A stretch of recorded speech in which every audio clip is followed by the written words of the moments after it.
When did karma hit a nosy neighbor who couldn't mind their own business? Story 1. I live on a cul-de-sac where drama usually means someone put their bins out on the wrong day.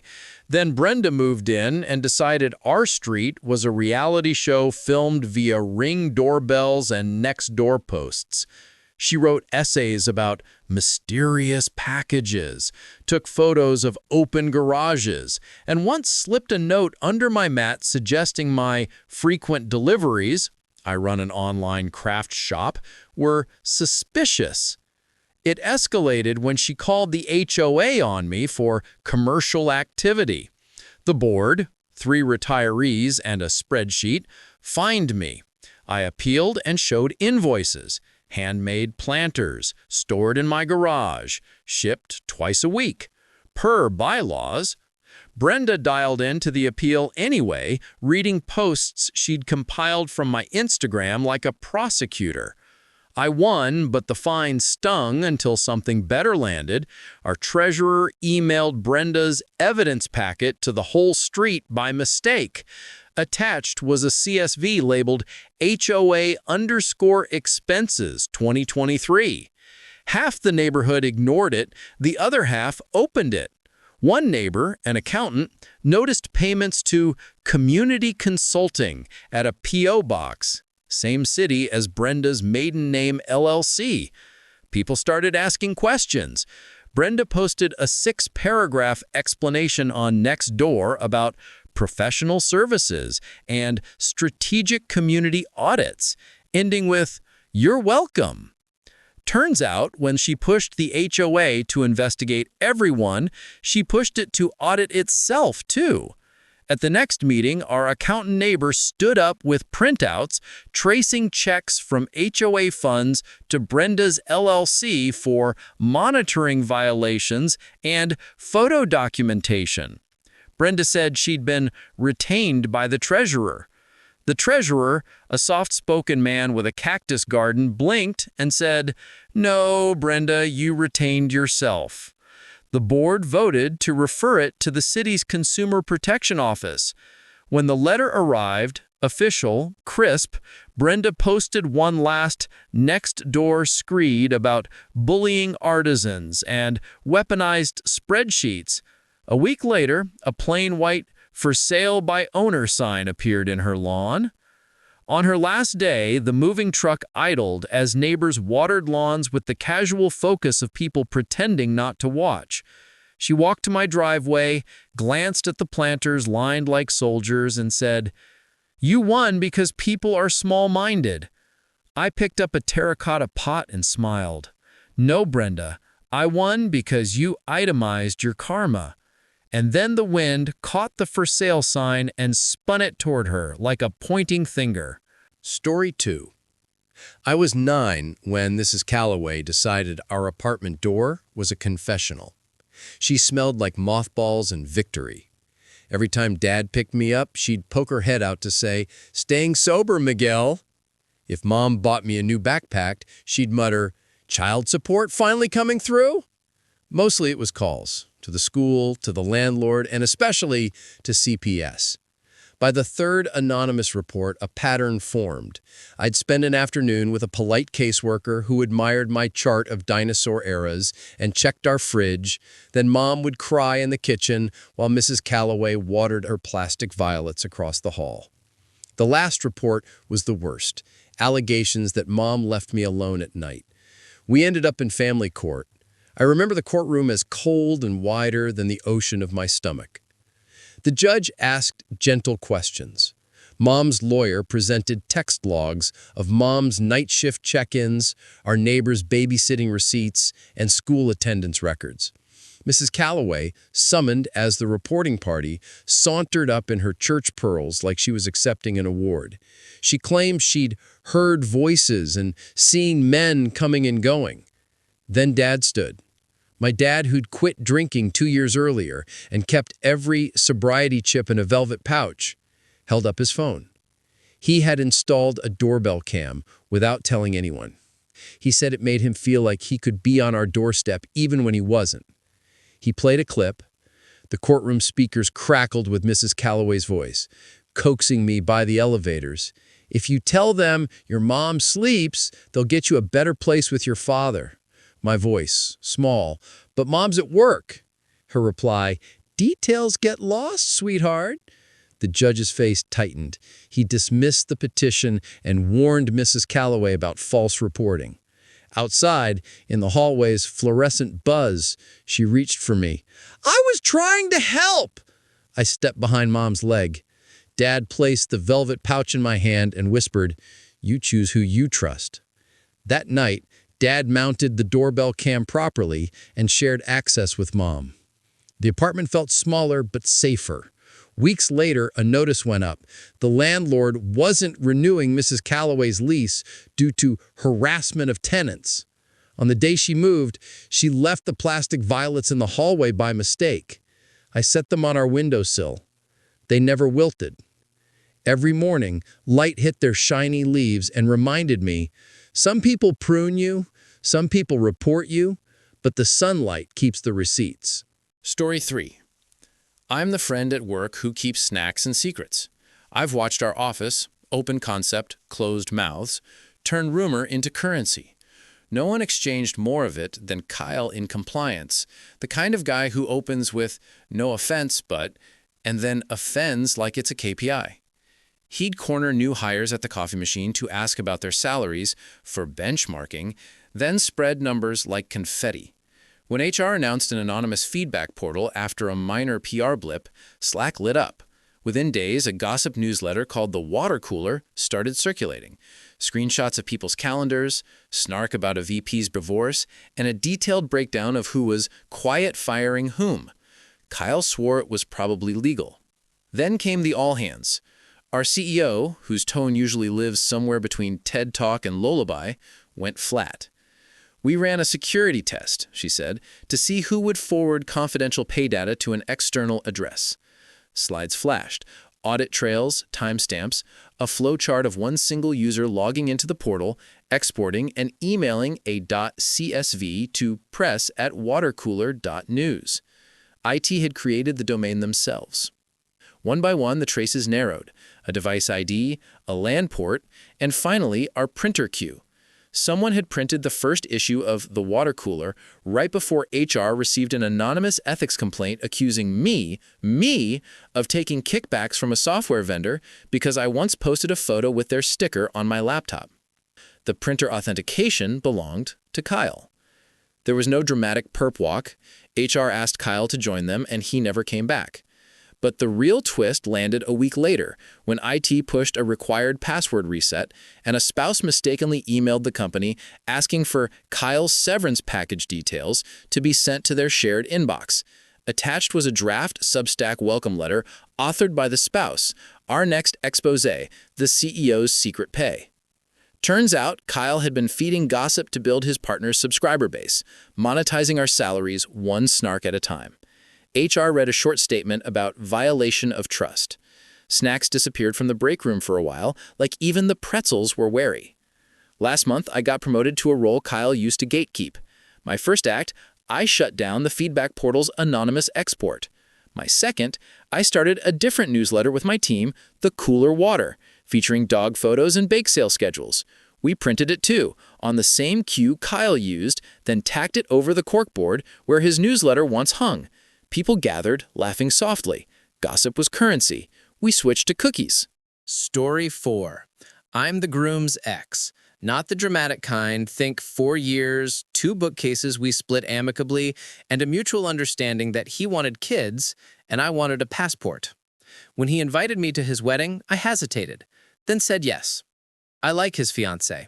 She's kind in the way that sticks.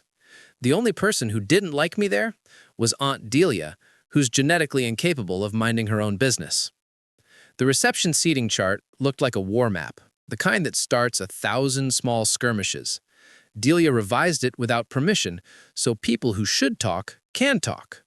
She sat me beside the groom's grandfather and his hearing aids, and across from a cousin, live-streaming every toast like she was a correspondent on a red carpet. Halfway through dinner, Delia tapped a spoon on her glass and announced a fun surprise game. She had collected anonymous truths about guests, pregnancies, proposals, promotions, and planned to read them aloud for us to guess who. My stomach dropped when she smirked and said, "One guest here is expecting a ring from someone else's husband." A murmur ricocheted. Eyes drifted toward me like iron filings to a magnet. I stood up. Before I could speak, the DJ's mic squealed. Someone was already patched in, the groom's grandmother, who is sweet until you cross her. "Delia," she said, voice steady, "please return the chart you stole from the planner's folder." Silence. "I watched you rearrange it on the venue cam feed while bragging on Facebook Live." Every head pivoted to the mounted security monitor above the bar, which the venue had, unwisely, left on. The feed rewound. There was Delia in her floral suit, fishing the planner's binder from a tote, snapping photos of the seating chart, then tucking the original behind a fern. Her live caption floated on screen. "Sometimes you must fix what professionals ruin, kiss." Then another clip, Delia in the bridal suite, opening the bride's emergency kit, reading private vows like a tabloid. The bride took the mic. "Aunt Delia," she said, "this game is over." She turned to me, face pale, eyes bright, and said, "I'm so sorry." I lifted my glass and said, "No apology necessary. I only crash parties I'm invited to." Laughter rippled. The tension loosened like a stubborn knot. 2 weeks later, I heard the caterer invoiced Delia personally. The venue had her signature on planner-approved changes. Her Facebook went quiet after a final post, going private due to haters. The bride sent me a photo from their honeymoon, the two of them making shadow puppets on a beach wall. Underneath she wrote, "We rewrote our vows to include this. Never let the nosy write our story." For once, I didn't want a passport. I wanted that sentence framed. Story 5. I'm the new partner, the one who moved in with Leo and inherited a lemon tree, a dog, and a neighbor named Roy who thinks property lines are suggestions and privacy is a myth. Roy just checks in by leaning over our fence like a gargoyle. He owns a drone. He calls the city if your grass is an inch taller than regulation. When we installed a tiny shed for garden tools, he measured it with a tape measure and a smirk. A week later, a city inspector came by in a neon vest, complained about an unpermitted structure. Leo showed the permit taped to the inside wall. The inspector squinted, apologized, and left. Roy shrugged from his porch. Gotta keep standards? Then letters started. Anonymous notes about our dog's barking. She's silent. Accusations that we were running an Airbnb. We're not. And, bizarrely, a printout of our Zillow listing from 2 years ago with "overpaid" scrawled on it. Every time we swatted one rumor down, 2 more hatched. Karma showed up wearing a clipboard. The inspector returned, this time with a colleague, both sweating the kind of sweat that means overtime. They explained the city had received a flurry of complaints about our block and decided to do a general sweep. They started with Roy's place, since most calls originated from his phone. He smiled and offered lemonade. 10 minutes later, he was less smile, more lemon. What began as a courtesy walkthrough turned into a parade of, unpermitted deck. A converted garage rented to his nephew. Cash, he said, like it was a magic word. Electrical splices that looked like a spider had taken up welding. The inspector's colleague found the drone pad on the roof installed after Roy removed his satellite dish and used the same mounting holes without sealing them. Water damage had bloomed into the attic like a secret garden. We watched from our stoop, sipping actual lemonade. The inspector wrote until his pen scratched dry. Roy sputtered about vindictive neighbors and selective enforcement. The inspector pointed to the stack of complaints filed from his number, printed by the city in response to a public records request Leo had made after the shed fiasco. The top page looked eerily familiar. Our Zillow listing, misspelled insult included. The fines were immediate, the repairs mandatory. The nephew moved out, the drone disappeared. Roy didn't lean over our fence for a while. When he finally did, he looked smaller, like the world had redrawn his outline. "You could have told me you were filing for those records," he said. We could have, I answered. But then you might have minded your business. I lifted a basket of lemons and offered him one. He took it reluctantly, turning it in his palm. Funny thing, he muttered. Sour goes further than sweet. Only if you never add water, I said. Behind him, the inspector's tape fluttered on his deck railing like a bright yellow ribbon. Our dog sighed, the shed door clicked shut, and for the first time since I moved in, the block sounded like summer instead of surveillance. Story 6. I'm the junior city clerk, the person who stamps things, wrangles microphones, and reminds council members to unmute before their big fiery statements. Our town streams meetings on YouTube, and there's a character who never misses a week, Mr. Peck. He treats public comment like open mic night for conspiracy theories and the cul-de-sac like a jurisdiction he personally governs.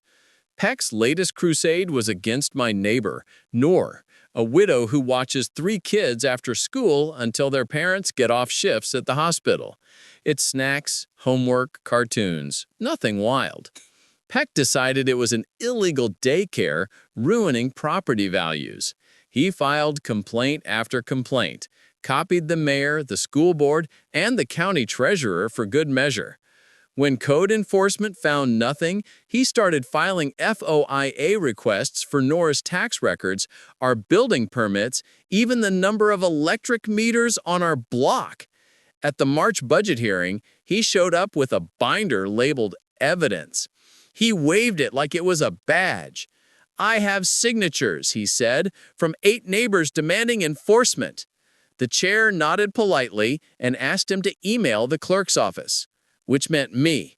I scanned the petition into our system and did what I always do. I checked addresses against voter rolls to verify residency for the record.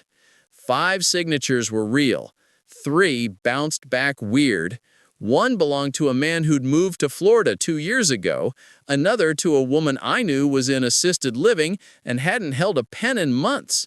The last had a transposition in the zip code and an S on a street that doesn't take one. I flagged them for our attorney as likely not valid. The town attorney, who reads rules like scripture, asked for a small recess. When we returned, the chair announced a surprise. The county fraud unit had a representative present.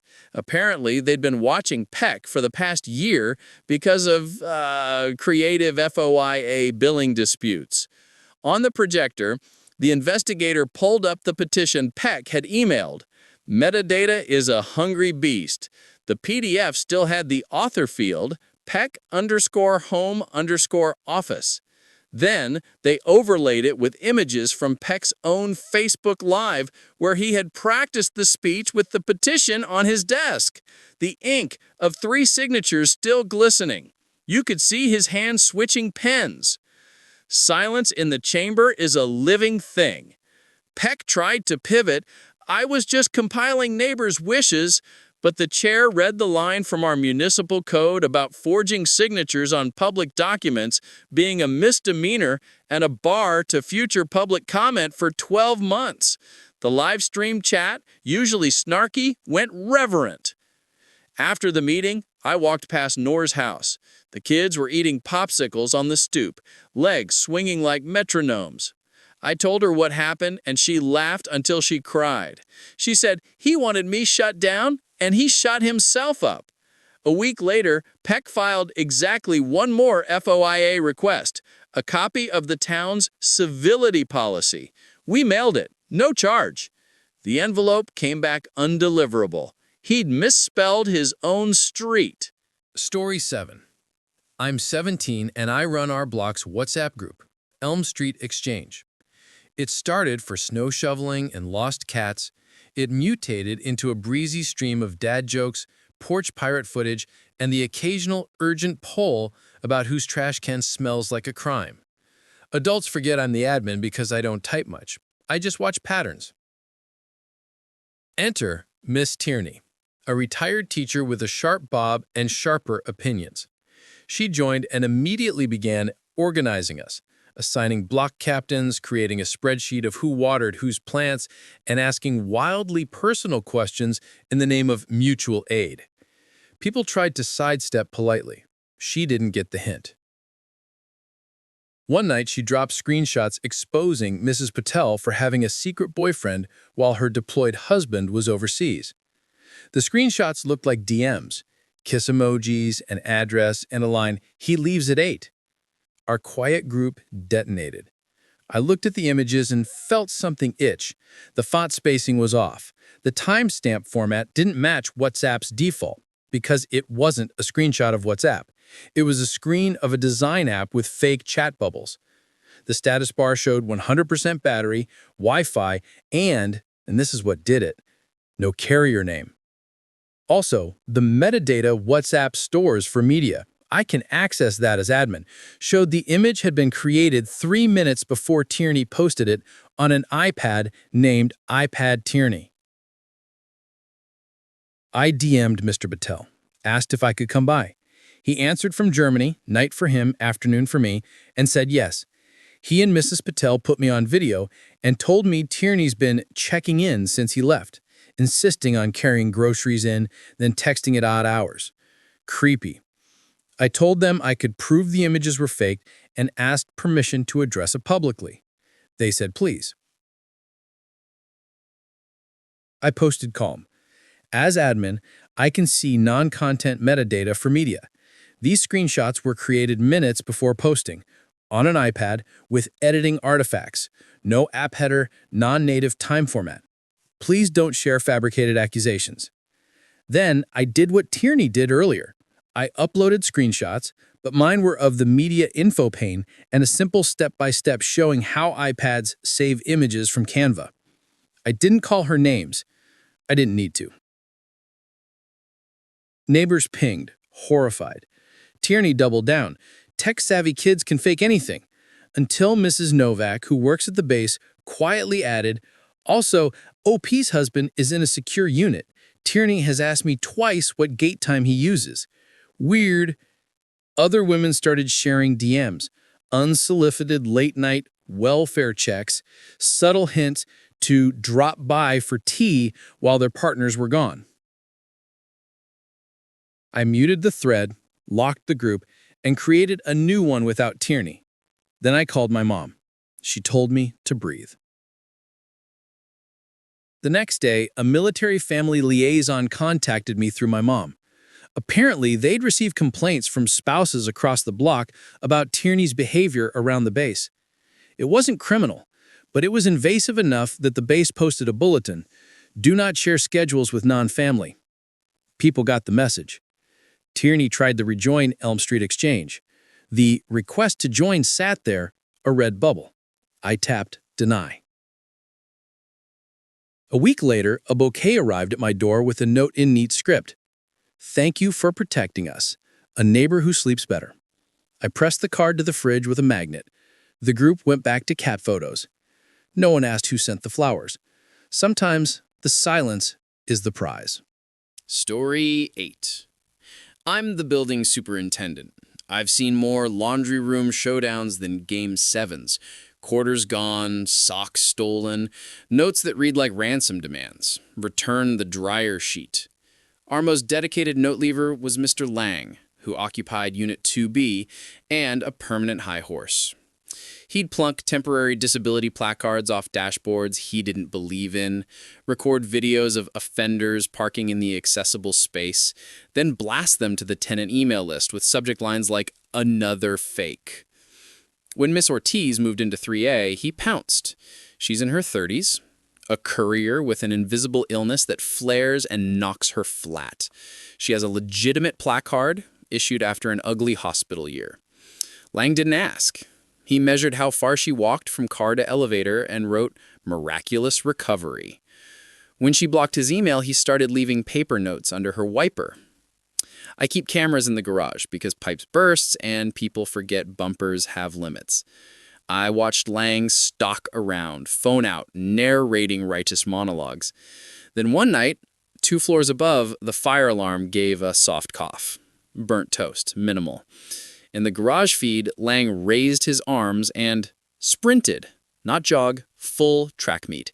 He vaulted the curb like an Olympian and leapt into his car parked in the accessible space, Miss Ortiz's placard still dangling from her mirror. I paused the footage and zoomed. He'd taken the placard. Later, our night porter found it in the trash room, tucked behind paint cans. I fished it out with a grabber, photographed the serial number, logged a report, and called Miss Ortiz. She cried like relief had been held on a shelf and someone finally handed it down. The next day I printed flyers for the bulletin board, along with a still from the video. Lang's outline blurred, face turned away, placard clearly in his hand. "If this is you," I wrote, "please see the super to return property. Garage cameras are recording at all times." Lang beat a path to my office within the hour, red with fury. "You can't accuse me," he shouted. I shrugged and slid a city form across the desk. Report of interference with disability placard. His eyes dipped to the line where I had already filled in the plate numbers. He tried to pivot to policy. "Why do we even have that space? The building's private." I read the code aloud, slow and soft. He huffed, then changed tacks. "I was conducting an investigation." I pointed to the second still, the sprint, pure, effortless, healthy. I said, "You were conducting a 4.340. The management company took it from there. They fined him for theft. The city fined him for tampering. And this is the part that stuck. The co-op board reassigned him to the farthest parking spot in the lot to reduce contact with the accessible space. Every time he parked, he passed the blue paint like it was judging him. On move-out day, months later, he stopped by the office and looked smaller without his certainties. He said, "I thought I was doing the right thing." Quiet. I nodded.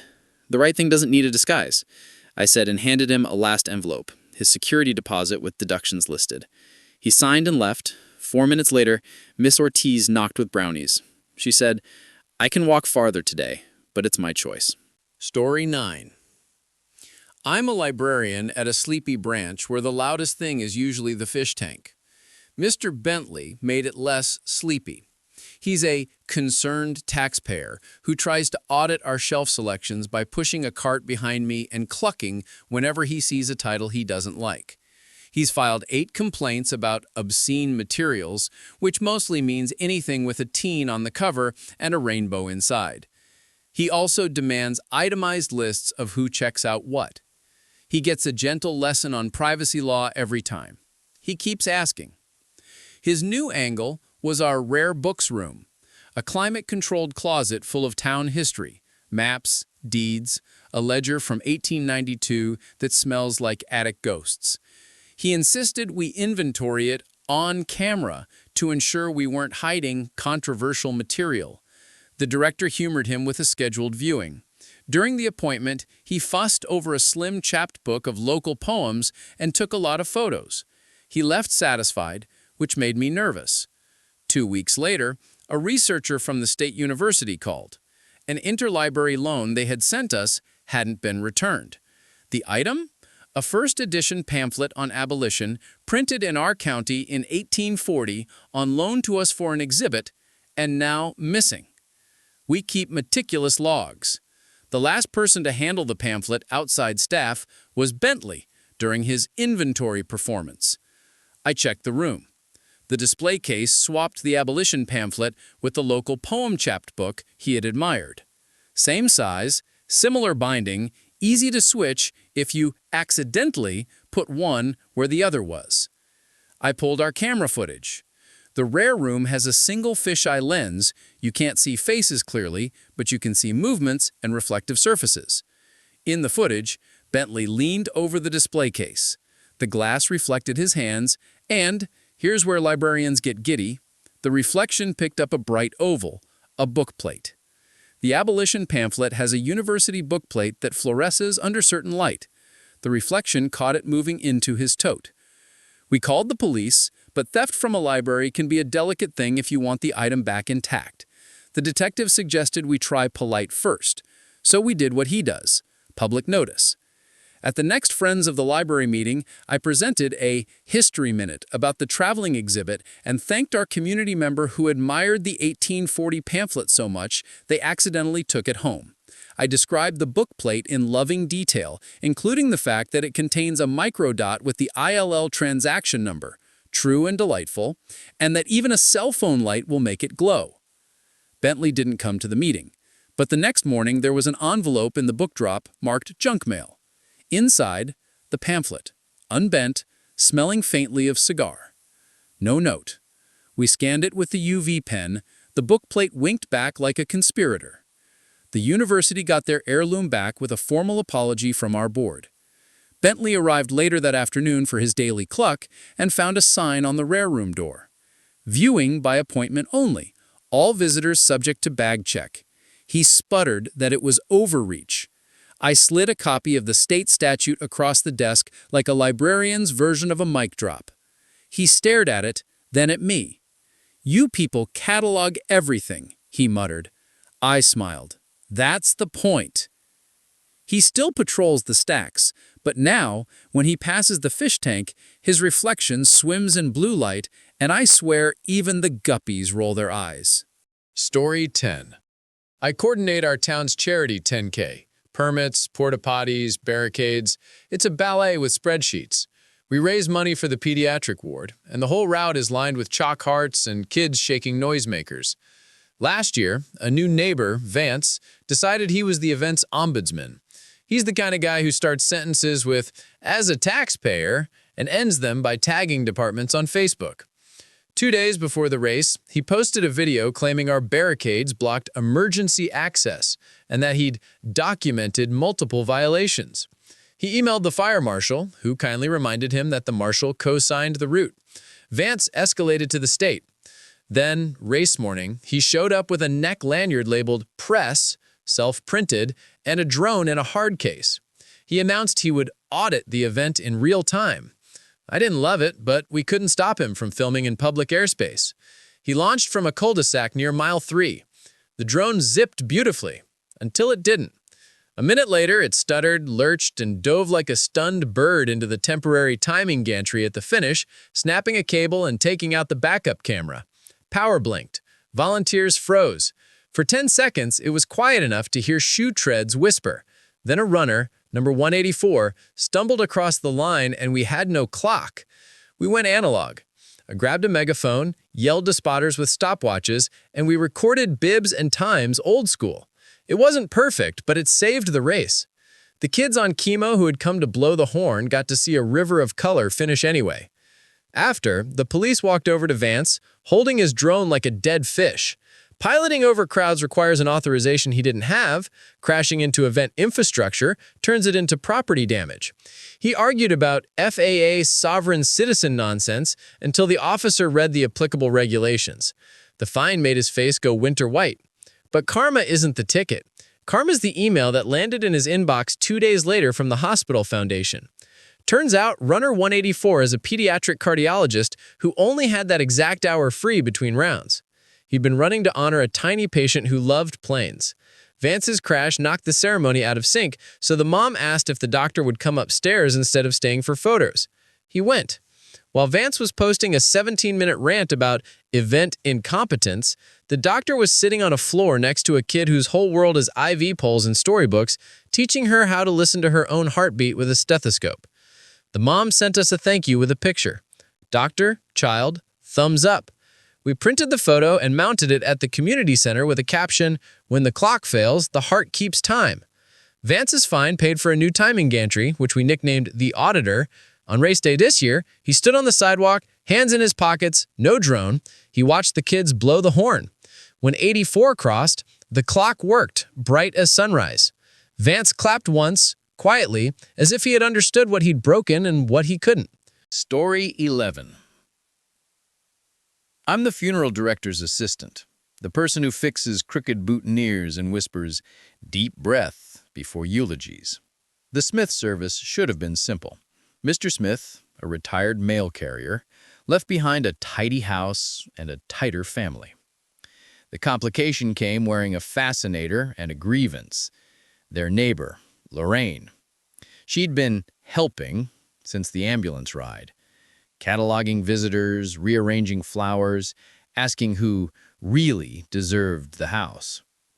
At the repast, Lorraine parked herself by the guest book and directed traffic like an air marshal. "Sign here and include your address. Probate needs it, she chirped. It doesn't. She kept telling anyone with a plate that Mr. Smith once told her he wanted to liquidate frivolities. The frivolities, apparently, were his son's music studio over the garage. Awful bass lines, she stage whispered, loud enough to dent the air. What I knew, but Lorraine didn't, was that Mr. Smith had hand-delivered a sealed codicil 2 months earlier. He'd called it his quiet insurance. Families are tense around death. Sometimes the loudest person isn't family. The codicil contained one sentence. If a non-heir files any pleading or petition concerning the distribution of this estate, the residence shall be sold and net proceeds donated to the Postal Museum Fund in memory of carriers lost en route. He smiled when he signed it and told me, "Some folks only understand mail when it's registered." A week after the funeral, the family's attorney forwarded an email, a petition Lorraine had mailed to the probate clerk alleging undue influence by the bass-playing son. She had attached printouts of next-door threads with her own comments highlighted like case law. The clerk rejected it, no standing, but rejection is still a filing. The codicil triggered like a tripwire. The family met with the lawyer in our quiet conference room. There were tears, some angry, some relieved. The son kept staring at his calloused hands. "He wanted me to have that studio," he said. The lawyer slid him a copy of a letter Mr. Smith had left behind, addressed, "For when people try to own what isn't theirs." In it, Mr. Smith wrote about delivering mail to houses where neighbors made each other small. The only way to make space for music is to turn the Nosy into a museum. Word got out when the "for sale" sign sprouted. Lorraine knocked on the widow's door with a casserole and a frown. "I never meant," she began. The widow opened the envelope with the donation acknowledgement and held it up like a mirror. "You mailed something," she said softly. "So did he." At closing, the son handed me a manila folder, an old cassette labeled Dad's Route Mix. "Could you play it once?" he asked. We did, through our creaky speakers.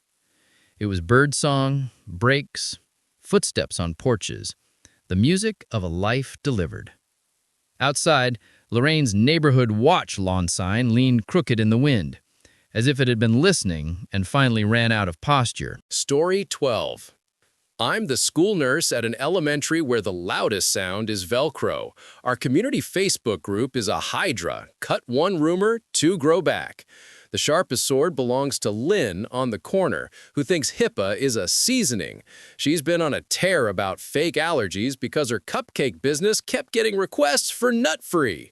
Parents make everything up, she wrote, posting photos of unlabeled treats like she was a crusader of buttercream. One Friday, the second-grade room mom dropped off party snacks with a note, nut-free, per class policy. Lynn showed up with a surprise tray anyway, winking like a rebel. Made with love, she announced, ignoring the sign-ins, no outside food. I intercepted because that's literally my job. She argued, I stood there. Her tray turned around with her. The party went fine. Later in the parking lot, Lynn cornered me. You people overreact, she said, bag already in her trunk. She didn't know what I knew. Earlier, our secretary had flagged a rash of anonymous emails to the district questioning specific students' allergy accommodations. The emails came from a Gmail with a clever pun that matched Lynn's business name. The twist didn't arrive until Monday. A first grader, Mason, came in pale and itchy. We ran through possibilities, soaps, grass, new detergent, and while I was dialing his mother, he whispered, I ate a cookie at reading time. Miss Lynn gave us some on the way in the door. My stomach dropped. Those cookies had never been cleared. We administered his EpiPen and called 911. He stabilized fast, thank you training, but the principal's face had gone the color of printer paper. Lynn raged in the hallway about hysteria until Mason's mom sprinted in and dropped to her knees by the cot. She pulled a necklace out from under her shirt, a tiny silver capsule. My allergy, she said, voice shaking, is worse than his. She showed Lynn the paramedic's bracelet she wore since childhood. "This is why I raised him careful." She turned to the principal. "Who brought the cookies?" Policy did what policy does. The district banned unapproved food, full stop. The PTA sent a very gentle but very public memo about respecting medical plans. Lynn moved on to free speech posts, but fewer people engaged. Then karma knocked in the form of a cottage food compliance visit.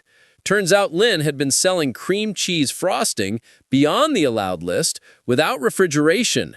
She'd boasted about shipping anywhere on Facebook, right where the county inspector read it. She got a temporary cease and desist and a required food safety course. A month later, she showed up at the nurse office during lunch with a plastic container. My spine readied itself. Inside were laminated allergy action plans. She'd printed, hole-punched, and donated. "For subs," she muttered. "Makes it easier." Her cheeks were apple red. I took 'em, because kids deserve grown-ups who learn. On the wall by my desk, a tiny photo now hangs of Mason holding his EpiPen like a superhero accessory. Underneath, I wrote in pen, "Safety isn't hysteria, it's a habit." Story 13. I'm a process server. Most days I'm a ghost with a clipboard. Deliver, document, disappear. You learn to read buildings, who's home by the shoe pile, who lies by the peephole pause. In a fourplex off Maple, there's a self-appointed sheriff named Dottie. She patrols in a visor and slippers, demanding to see IDs and writs like she's Judge Judy on a smoke break. Tenants told me she opens packages to check for contraband and calls landlords pretending to be the concerned aunt. I was assigned to serve a protective order on a guy in 2C. Serious but straightforward. The petitioner included a note. "He's quiet until he's not. Use caution." I timed it for a morning when he'd likely be alone. Dottie intercepted me at the gate, hands on hips. "Who are you?" she said. "Building safety liaison," I deadpanned, flashing my actual license quickly enough to read official without the process part. She nodded, satisfied. "You'll want to talk to me," she said. "I keep records." Records meant a plastic shoebox full of other people's mail she'd photocopied, just in case. My jaw did a private marathon. She also had a ring of keys, landlord copies from the last time she fed a cat during fumigation. "I can let you into 2C, she offered, like generosity. Absolutely not. Illegal entry is a lawsuit with my name on it. I thanked her, walked away, and circled the block. On the second pass, I caught a break. 2C opened to air out bacon smoke. I served clean. "You've been served," photo of the door with the dock in his hand, retreat.